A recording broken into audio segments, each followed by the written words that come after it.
শেষ ৫ ম্যাচে ৪ অর্ধশত, নেই single digit score. Jawad Abrar অর্ধশত করেন এমন নয়, ব্যাটিং করেন আগ্রাসীভাবেই। এবার প্রায় ১৩০ স্ট্রাইক রেটে ওডিআই ম্যাচে ব্যাটিং করলেন জাওয়াদ।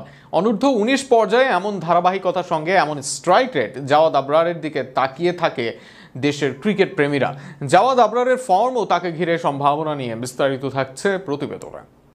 শুরুটা করি খারাপ দিক দিয়েই। সর্বশেষ ৫ ম্যাচে তার সর্বনিম্ন স্কোর ২০, কিন্তু এই ২০ জাওয়াদ আবরার করেছেন মাত্র ৯ বলে, সেটিও এমন এক পিচে যেখানে ১২৯ রান চেজ করতে গিয়ে ৯টি উইকেট হারায় বাংলাদেশ। শেষ উইকেটে ২০ রান যোগ করে জয় পায় বাংলাদেশ। এছাড়া তার ২০ রানই হয় দলের দ্বিতীয় সর্বোচ্চ রান। অর্থাৎ এই খারাপের দিনেও তাকে প্রশংসা করতে বাধ্য হবেন আপনি। এই ম্যাচের বাইরে সর্বশেষ ৫ ম্যাচের ৪টি অর্ধশতক জাওয়াদ আবরারের। এর মাঝে ৩টি অর্ধশতক করেছেন সাবেক চ্যাম্পিয়ন দল দক্ষিণ আফ্রিকার বিপক্ষে। ৩ ম্যাচ সিরিজের শুরুর ম্যাচে ৭০ করেন মাত্র ৬১ বলে, হাঁকান ৯টি ৪ ও ২টি ছক্কা। এর পরের ম্যাচে ৫৩ বলে করেন ৫৭ রান, এদিন ১-৪ মারেন জাওয়াদ, বিপরীতে ছক্কা হাঁকান ৬টি। সিরিজের সর্বশেষ ম্যাচে করেন ৫৮ বলে ৬৮ রান, ৬-৪ সাথে হাঁকান ৩টি ছক্কা।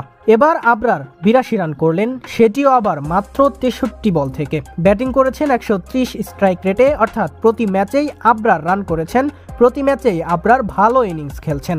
একই সাথে তার স্ট্রাইক রেট প্রতি ম্যাচেই ১০০ এর অধিক। অনূর্ধ্ব-১৯ পর্যায়ে যেখানে ভালো স্ট্রাইক রেট রাখতে হিমশিম খায় ব্যাটাররা, আবরার সেখানে ১০০ এর উপর ব্যাট করেন হরহামেশাই। এমন প্রতিভা শেষ কবে দেখেছে বাংলাদেশ দল? জিম্বাবুয়ের বিপক্ষে এদিন রিফাত বেগকে নিয়ে ঝড়ো শুরুই আনেন আবরার। দলের প্রথম ওভারে আদায় করেন ২০ রান, সেই রানের ধারা বজায় রাখেন পরের ওভারগুলোতেও। ওপেনিংয়ে বাংলাদেশ দল আদায় করে ৭০ রান, যেখানে একের পর এক বাউন্ডারি হাঁকায় জাওয়াদ। দলীয় ৭০ রানে রিফাত বেগ ক্যাচ দিয়ে ফিরে গেলেও জাওয়াদ থেমে থাকেননি। এরপর আজিজুল হাকিম তামিমকে নিয়ে জুটি গড়েন তিনি। তামিম একটু রয়ে শয়ে খেললেও এক প্রান্তে হাঁকাতে থাকেন জাওয়াদ। শেষ পর্যন্ত ৮২ রানেই থামে তার ইনিংস। অন্য অনেকের তুলনায় ব্যাকফুট বেশ শক্তিশালী জাওয়াদের। এছাড়া তার ইনটেন্ট সবসময় আগ্রাসী। প্রথম বল থেকেই মারতে পছন্দ করেন তিনি, আগে থেকেই পজিশন নিয়ে নেন, ফলে বলকে নিজের পছন্দ মতো জোনে পাঠাতে পারেন।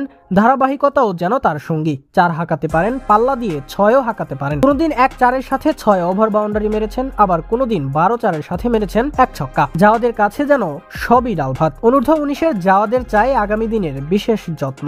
এমন একজন হতে পারে বাংলাদেশের আগামী দিনের গিল জয়সওয়াল। সেই প্রত্যাশা ভক্তদের থাকবেই।